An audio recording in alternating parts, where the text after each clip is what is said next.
I thought I'd do a quick sort of summary video really on a new release, it's coming for the Xbox 360 racing game, Forza 4.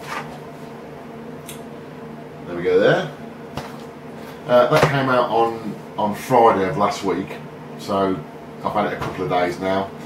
I'll perhaps put about, I don't know, perhaps about 5 hours into it, really so far as regards to gaming.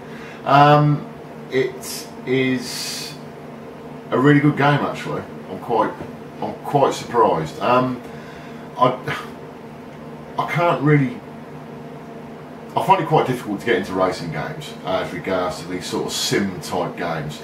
I really like arcade races where I kind of quick blast, you know, a couple of goes and then go on to something else. But ones where you have to progress to get different cars and to earn points, money to buy other cars and to get upgrades, etc., etc.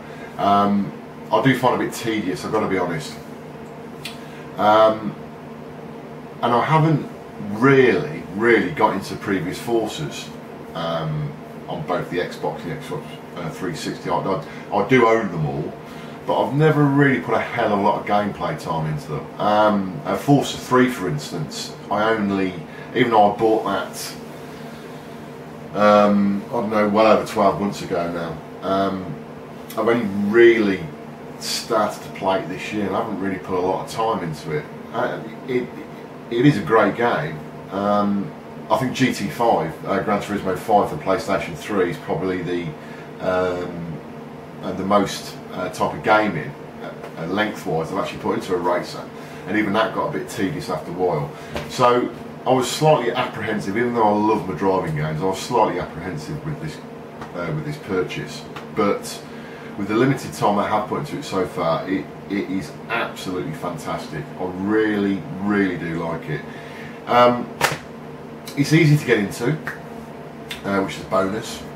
Using the career mode, you don't have to have loads and loads of races with loads of crap cars really to get any decent amount of points or bonuses or advancements into the game. It's pretty rapid the way that you can get through to get different cars. You get awarded cars fairly quickly.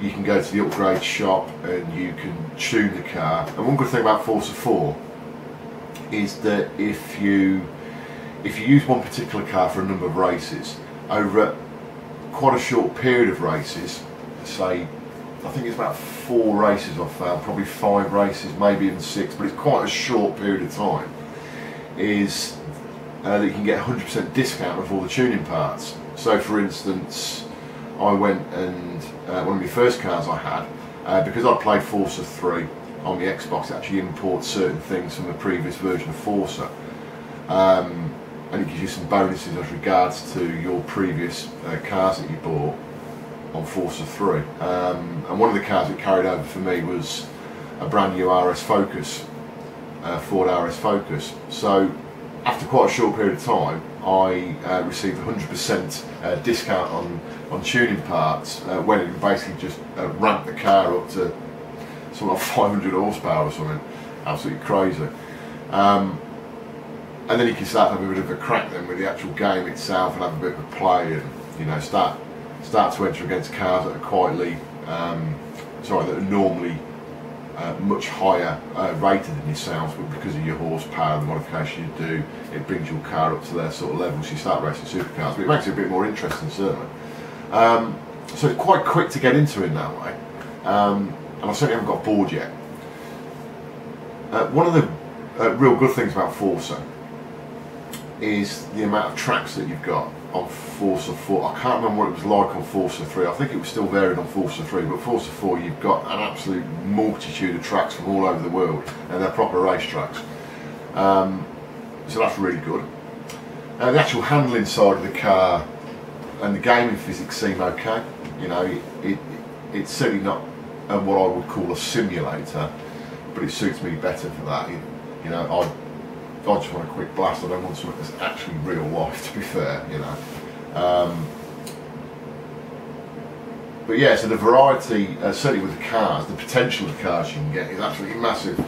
I mean, like I said, the tracks are really good, and the playabilities will good as well, and I suppose the difficulty part of it as regards to how quickly you can progress seems really good at the moment. It certainly entices me to keep playing it. I suppose one of the other advancements on Forza 3 against the previous version certainly is in my opinion the graphical update it's had. It's quite outstanding in a way that running on on Xbox 360, which is now getting on for 6 years old, or just over 6 years old, it's using pretty dated graphics hardware now, really, compared to what you can get now. But the actual quality and the finish of the graphics on it are absolutely outstanding. I would say it's certainly as good as Gran Turismo 5, without a shadow of a doubt. Presentation to me is a lot better. It's a lot easier to get into it. The menus are a lot easier. If you play Gran Turismo 5, it's quite a mishmash of things on the screen as regards to your main menu screen. This is a hell of a lot easier to navigate through. It's just easy to get into as well. Another good thing about Forza 4 is that it's Kinect compatible. I haven't tried it on the Kinect, but it's supposed to be really good on that. But I've rather used my steering wheel, to be honest. I've got a Microsoft steering wheel and it's fine with that. It really is good. So yeah, it's certainly a worthwhile purchase. I mean, if you're into your racing games, obviously you've got a next-gen console. Well, if you've got an Xbox 360, you can't get on anything else. So if you've got an Xbox 360 into your racing games, definitely go and get it. It's certainly one of the must-have games for this year from the 360, and I'd suspect for Christmas it will sell really well. I've had a few races, I've recorded a few, so I will play those back as part of the sort of gameplay at the back end of this video, and you can see how it looks and plays for yourself. I hope you enjoyed it.